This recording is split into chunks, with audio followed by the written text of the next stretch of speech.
The installation of Sealtite in the access cover of a street light standard is indeed a code violation. The primary reason for this violation stems from the fact that the Sealtite, which is a type of flexible conduit, is not properly supported within 12 inches of its connector, as mandated by the National Electrical Code, or NEC. The NEC has specific requirements for the support of flexible conduits, and these requirements are designed to ensure the safety and reliability of electrical installations. One of the core principles of the NEC is to prevent electrical hazards, and the proper support of conduits plays a significant role in achieving this goal. The requirement for supporting flexible conduits within 12 inches of a connection point is found in the NEC. This requirement is not arbitrary, but rather it is based on sound engineering principles and practical experience. Firstly, adequate support prevents the conduit from bending or kinking excessively. When a flexible conduit is subjected to bending or kinking, it can put stress on the conductors inside. Over time, this stress can lead to the insulation on the conductors being damaged, which could then create a short circuit or a ground fault. These types of electrical faults can be dangerous, as they can cause fires or electrical shocks. Secondly, proper support helps to maintain the integrity of the conduit system. Flexible conduits are often used in applications where there is movement or vibration. Without adequate support, the conduit can become loose or disconnected from its fittings, which could then expose the conductors inside. This exposure can create a safety hazard, as people could come into contact with live electrical parts. Thirdly, the NEC support requirements also help to ensure that the conduit system is properly grounded. Grounding is an essential safety feature in electrical systems, as it provides a path for fault current to flow back to the source in the event of a short circuit or ground fault. When a conduit system is properly grounded, it can help to prevent electrical shocks and other hazards. The requirement for supporting flexible conduits within 12 inches of a connection point is a common one, but it is often overlooked by installers.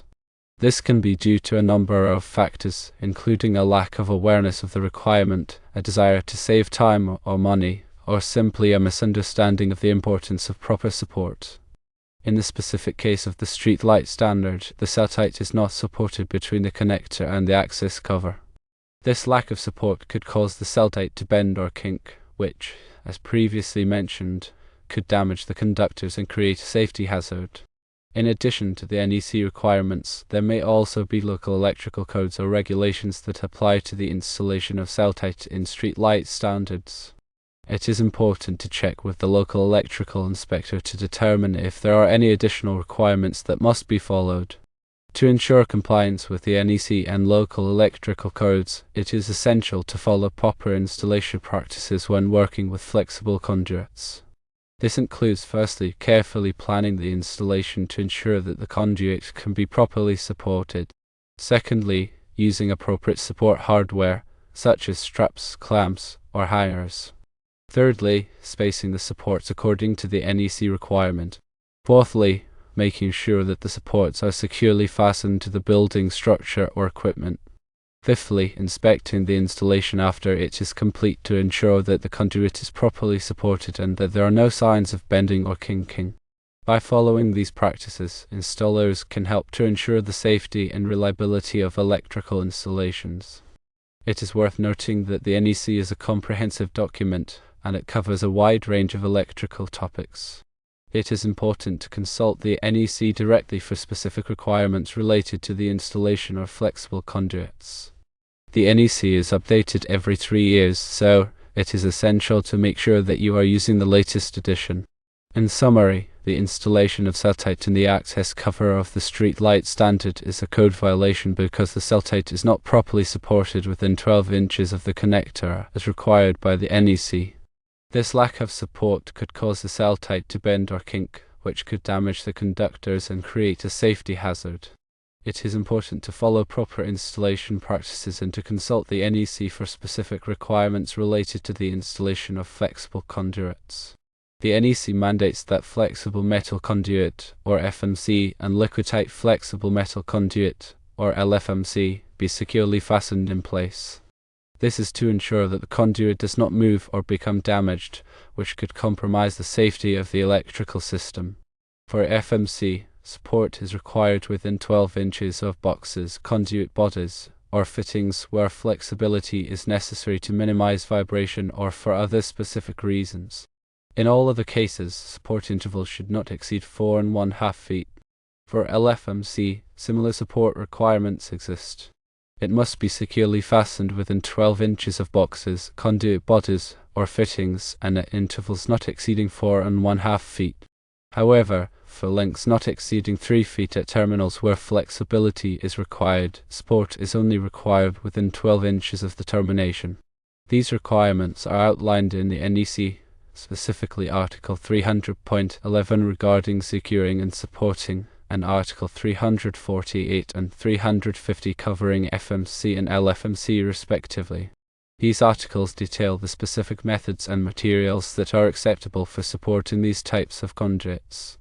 In addition to the general support requirements, there are also specific rules for supporting conduits in certain types of installations. For example, when conduits are installed in wet locations, they must be supported in a way that prevents water from entering the conduit. Similarly, when conduits are installed in hazardous locations, they must be supported in a way that prevents sparks from being generated. It is important to be aware of these specific requirements when installing conduits in these types of locations. The NEC also provides guidelines for the types of supports that can be used for conduits. These guidelines specify the materials that can be used, the size and spacing of the supports, and the methods for attaching the supports to the building structure. It is important to follow these guidelines to ensure that the conduit is properly supported. When selecting supports for conduits, it is important to consider the weight of the conduit and the conductors that it will contain. The supports must be strong enough to support the weight of the conduits and conductors without bending or breaking. It is also important to consider the environment in which the conduit will be installed. If the conduit will be exposed to moisture or corrosive substances, the supports must be made of a material that is resistant to these elements. In addition to the NEC requirements for supporting conduits, there may also be local codes or regulations that apply. It is important to check with the local electrical inspector to determine if there are any additional requirements that must be followed. The importance of properly supporting conduits cannot be overstated. Properly supported conduits help to ensure the safety and reliability of electrical systems. They also help to prevent damage to the conduits and conductors, which can extend the life of the electrical system. When installing conduits, it is important to take the time to properly support them in accordance with the NEC and local codes. This will help to ensure that the electrical system is safe and reliable for years to come. Remember to always consult the latest edition of the NEC for the most up-to-date requirements and guidelines. The specific sections related to conduit support are crucial for understanding and adhering to these regulations. In addition to the physical support of the conduit, proper installation also includes ensuring that the fittings and connectors used are appropriate for the type of conduit and the application. These fittings should be listed for their intended use and installed according to the manufacturer's instructions. This helps to maintain the integrity of the conduit system and prevent potential hazards. Furthermore, it is important to consider the routing of the conduit. Avoid sharp bends or kinks that could damage the conduit or the conductors inside. If bends are necessary, use appropriate bending tools and techniques to ensure that the conduit is not compromised. The radius of the bend should comply with the NEC requirements to prevent stress on the conductors. Another aspect to consider is the protection of the conduit from physical damage. In areas where the conduit is exposed to potential impacts or abrasion, it should be protected by additional means such as conduit guards or sleeves. This will help to prevent damage to the conduit and ensure the continued safety of the electrical system. When working with electrical systems, safety should always be the top priority. Always to energize the circuit before working on any electrical components. Use appropriate personal protective equipment, or PPE, such as gloves and safety glasses, to protect yourself from potential hazards. If you are not comfortable working with electrical systems, it is best to consult with a qualified electrician. They have the knowledge and experience to safely and effectively install and maintain electrical systems. In the context of the streetlight standard, the lack of support for the Sealtite not only violates the NEC but also creates a potential for future problems. The constant vibration from traffic and wind can exacerbate the stress on the unsupported conduit, leading to premature failure. This could result in costly repairs and potential safety hazards. Therefore, it is essential to rectify this situation by adding appropriate supports to the Sealtite. This may involve installing straps or clamps to secure the conduit to the street light standard.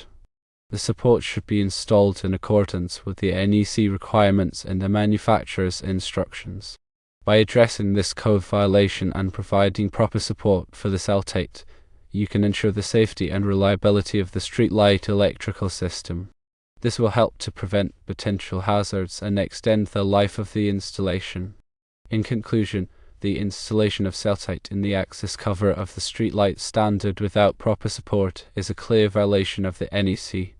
This violation can lead to potential hazards and costly repairs. By understanding the NEC requirements for conduit support and following proper installation practices, you can ensure the safety and reliability of electrical systems. Always prioritize safety when working with electrical systems and consult with a qualified electrician if you have any questions or concerns.